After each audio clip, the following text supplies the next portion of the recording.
Hello, അസ്സലാമു അലൈക്കും. എന്തൊക്കെയുണ്ട് മക്കളെ, വർത്താനം? സുഖം തന്നെ അല്ലേ എല്ലാവർക്കും? ഞമ്മക്കിവിടെ സുഖമാണ്, അൽഹംദുലില്ലാ. നമ്മളിവിടെ നാട്ടിൽ നിന്ന് വന്നപ്പോൾ ഉമ്മാൻ്റെ ഇരുന്ന് 4 മാങ്ങയേറ്റ് പോന്നീനു. അപ്പോൾ ആ മാങ്ങ അച്ചാറിടാൻ വേണ്ടിയിട്ടേ നിങ്ങൾ കണ്ടോളൂ. ഇത് പുതിയൊരു മോഡലാണ് അച്ചാറിടുന്നത്. അപ്പോൾ അതൊന്നുണ്ട് ഇട്ടുങ്ങാണ്ടേ ഒരു അച്ചാറുണ്ട് ഇട്ടേന്ന് കരുതിങ്ങാണ്ട് ഇത് അരിഞ്ഞ് വെയിലത്ത് വെക്കണം. അപ്പോൾ ഇതൊന്ന് നല്ലോണം അരിയട്ടെ. ചെറുതാക്കി അരിയാ, ഇനി വലുതാക്കിങ്ങാണ്ടും അരിയാ, 2 കഷ്ണമാക്കിയാണ്ട് അങ്ങനെ ഇടാം. എങ്ങനെ ഇട്ടാലും നല്ല ടേസ്റ്റ് ആയിക്കാരം. അപ്പോൾ അതാ തട്ടിലരിച്ചുകൊണ്ട് അതിക്ക് കുറച്ച് ഉപ്പാണ് ഇട്ട് കൊടുത്തിക്കണം കേട്ടോ. ഇനി നല്ലോണം ഇളക്കിങ്ങാണ്ടേ കുഴമ്പി തിരുമ്പിങ്ങാണ്ട് നല്ലോണം ആണ്ട് വെയിലത്ത് വെക്കുക. വെയിലത്ത് വെച്ചിങ്ങാണ്ട് നല്ലോണം ഒന്ന് വാടിയിട്ട് 2 ദിവസം വെയിലത്തൊക്കെ കേട്ടോ. ഇപ്പോഴത്തെ വെയിലിനൊക്കെ 2 ദിവസം വെച്ചാൽ മതി. ഇതാ ഉണങ്ങിക്കണ് നോക്കാണി. ഇത്ര ഉള്ളൂ കേട്ടോ. അത്രയും മാങ്ങ കൊണ്ടേ വെച്ചിട്ട് ഇനി അതിക്കുള്ള പച്ചമുളകും ഇഞ്ചിയും വെളുത്തുള്ളിയാണിത്. അപ്പോൾ അതാണ് അച്ചാറിട്ടെ. അപ്പോൾ അതിക്കുള്ള ഇഞ്ചിയും വെളുത്തുള്ളിയൊക്കെ ഒന്നുകൊണ്ട് അരിയട്ടെ. അതുകൊണ്ട് അരിഞ്ഞാണ്ട് ആണ്ട് അച്ചാറിട്ടെ. ഒന്ന് കണ്ടു നോക്കി, നല്ല ടേസ്റ്റാണ് കേട്ടോ അങ്ങനെ അച്ചാറിട്ടാൽ മാങ്ങ. നിങ്ങൾ ഇടലുണ്ടോയെന്ന് വെച്ചാൽ അറിയില്ല. ഞാൻ ഇടയ്ക്ക് ഇങ്ങനെ ഇടലുണ്ട്. ഇട്ടാൽ നല്ല ടേസ്റ്റാണ്, കേടരുമില്ല. നല്ലെണ്ണയിലാണ് ഇട്ട് വെച്ചാണ്ടല്ലോ എത്ര കാലം വേണമെങ്കിലും ഇരിക്കും. അപ്പോൾ എന്നും പറയണ മാതിരി തന്നെ കൂട്ടുകാരെ, എൻ്റെ കൂട്ടുകാർ ലൈക്ക് ചെയ്യാനും ഷെയർ ചെയ്യാനും കമൻറ്റ് ചെയ്യാനൊന്നും മറക്കരുത് കേട്ടോ. നിങ്ങൾക്കൊരു അഭിപ്രായം ഉണ്ടാവുമല്ലോ, നിങ്ങളെങ്ങനെയാണ് ഉണ്ടാക്കൽ, അങ്ങനെയല്ല ഇങ്ങനെയാണ് എന്നൊക്കെ ഒരു അഭിപ്രായം ഉണ്ടാവും. അതൊന്നും പറഞ്ഞുകൊണ്ട് അവിടെ എഴുതിക്കോണ്ടി കമൻറ്റ് ബോക്സിൽ.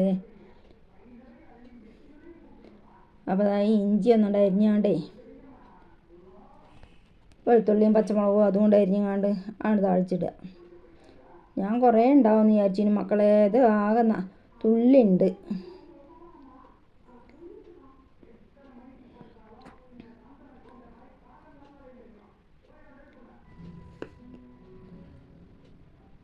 അപ്പോൾ പിന്നെ എന്തൊക്കെയുണ്ട് മക്കളെ നിങ്ങളൊക്കെ വിശേഷങ്ങൾ? നോൽമ്പൊക്കെ ആയിട്ട് എങ്ങനെയുണ്ട്? നോൽമ്പൊക്കെ എങ്ങനെ പോണ്? പൊരിഞ്ഞ ചൂടാണ്. ഇതിങ്ങോട്ട് വോയിസ് കൊടുക്കുമ്പോഴേ മനുഷ്യൻ വിശർത്ത് കുളിച്ചതിന് സമമാവും, അത്രയും ചൂടാണ്. അത്തും പുറത്തും ഇരിക്കാൻ പറ്റാത്ത കോലത്തിലാണിപ്പോൾ.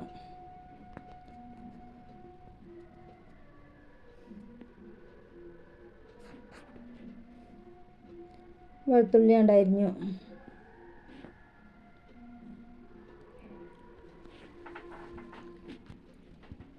ഈ പച്ചമുളകും കൂടി അരിഞ്ഞങ്ങാണ്ടേ അപ്പോൾ നല്ലോണം ചെറുതാക്കി ഒന്നും അരിയണം കേട്ടോ. നമ്മളെ മാങ്ങ കഷ്ണത്തിൻ്റെ ആ അളവിൽ തന്നെ ഈ ഇഞ്ചി പറ്റ ചെറുതാക്കണം കേട്ടോ. ഇഞ്ചി പിന്നെ വലിയതാകരുത്. ഇഞ്ചി വലിയതായ ടേസ്റ്റ് ഉണ്ടാവില്ല, അതിങ്ങനെ ഇടയ്ക്കിടയ്ക്ക് കടിച്ചുമ്പോൾ. പച്ചമുളകും വെളുത്തുള്ളി ആ മാങ്ങൻ്റെ കഷ്ണത്തിനനുസരിച്ച് വെട്ടിയാൽ മതി. അപ്പോൾ പിന്നെ അത് വെന്തുങ്ങാണ്ടതാവൂലേ. എണ്ണയിലിട്ടുണ്ട് വാട്ടി വരുമ്പോൾ 2 ദിവസം വെച്ചാണ്ട് ഇതാവും, പൊതിരും. അപ്പോൾ അതാ ചട്ടി വെച്ചു. നല്ലെണ്ണയാണ് ഒഴിച്ചത്. നല്ലെണ്ണ വെക്കണം കേട്ടോ. നല്ലെണ്ണ ഒഴിച്ചിങ്ങാണ്ട് നല്ലെണ്ണ മേലെ നിൽക്കണം അച്ചാറിട്ടുണ്ട് വരുമ്പോൾ. എന്നെങ്കിലുള്ളൂ അച്ചാർ കേടരാതെ ഇരിക്കുക, അച്ചാറിൻ്റെ ഒരു ടേസ്റ്റ് നിൽക്കുക കേട്ടോ. അച്ചാറിൻ്റെ ടേസ്റ്റ് ഇതാണ് നല്ലെണ്ണ. വേറെ എന്തെണ്ണയിലും പിന്നെ നമുക്ക് അപ്പക്കപ്പളെ അല്ലെങ്കിൽ 1 ദിവസത്തിന് 2 ദിവസത്തിനൊക്കെ മറ്റേ എണ്ണയിലൊക്കെ ഉണ്ടാക്കിയ ടേസ്റ്റാണ്. പിന്നെ വെളിച്ചെണ്ണയിൽ നല്ല ടേസ്റ്റാണ് കേട്ടോ. അതിലേക്ക് 2 അണി ഉലുവ ഇട്ട് കൊടുത്തു, 2 അണി കടുകും ഇട്ട് കൊടുത്തു. ഇനി അതൊന്നും പൊട്ടട്ടെ. എന്നിട്ടാണ് നമ്മളെ ഇഞ്ചിയും വെളുത്തുള്ളിയൊക്കെ അതിലാണ് വാട്ടിയെടുക്കാൻ. അത് പൊട്ടി ഇനി അതിലേക്ക് ഇഞ്ചിയാണ് ആദ്യം ഇട്ട് കൊടുക്കുക കേട്ടോ. ഇഞ്ചി ഒന്നുണ്ടത് അതിൻ്റെ ശേഷം ഒന്നിങ്ങോട്ട് വാടിയതിൻ്റെ ശേഷം പിന്നെ ഇട്ട് കൊടുത്താൽ മതി വെളുത്തുള്ളിയും പച്ചമുളകും. ആ വെളുത്തുള്ളി ഇട്ട് കൊടുത്തു. അത് ഒന്നും കണ്ടത് അതിൻ്റെ ശേഷം പച്ചമുളക് ഇട്ട് കൊടുക്കുക. എന്താ ഇപ്പം വാടിക്കണം. ആ പച്ചമുളക് അതിലിട്ടാണ് വാട്ടിങ്ങാണ്ടേ. ഉപ്പ് നമ്മൾ ആദ്യം തന്നെ മാങ്ങയിലിട്ടിക്കണ്. അപ്പോൾ ഇതിൽ ഉപ്പിൻ്റെ ആവശ്യമില്ല. കുറച്ച് 2 ഉപ്പ് ഇട്ട് കൊടുത്താൽ മാത്രം മതി. കൂടുതൽ ഉപ്പ് വേണ്ട കേട്ടോ ഇതിലേക്ക്.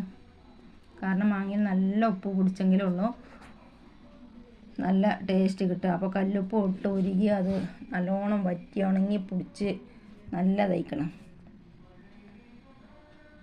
പെരുങ്കായമാണ് കേട്ടോ. സാമ്പാർ കായം കായത്തിൻ്റെ പൊടിയാണ് ഇപ്പോൾ ഇട്ട് കൊടുത്തത്. ഒരു തുള്ളി കായപ്പൊടി ഇട്ട് കൊടുക്കണം. ഇനി അച്ചാറും പൊടി അയക്കാൻ ഇട്ടുകൊണ്ട് ഒന്നങ്ങോട്ട് മിക്സ് ചെയ്യാം.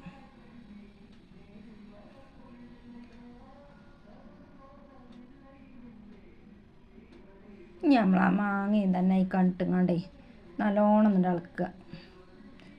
പിന്നെ അടുപ്പ് ഓഫ് ചെയ്യുക കേട്ടോ. പിന്നെ അടുപ്പ് കത്തിച്ച് വെക്കേണ്ട ആവശ്യമില്ല. എന്നിട്ട് ഇളക്കിയിട്ടിങ്ങാണ്ട് അടുപ്പണ്ട് ഓഫ് ചെയ്തിടുക. എന്നിട്ട് ഓഫ് ചെയ്തിട്ട് അതിലേക്ക് തുള്ളി സുറുക്കിയാണ്ട് ഒഴിച്ച് കൊടുക്കുക. സുറുക്ക ഒഴിച്ചത് എന്തിനറിയോ?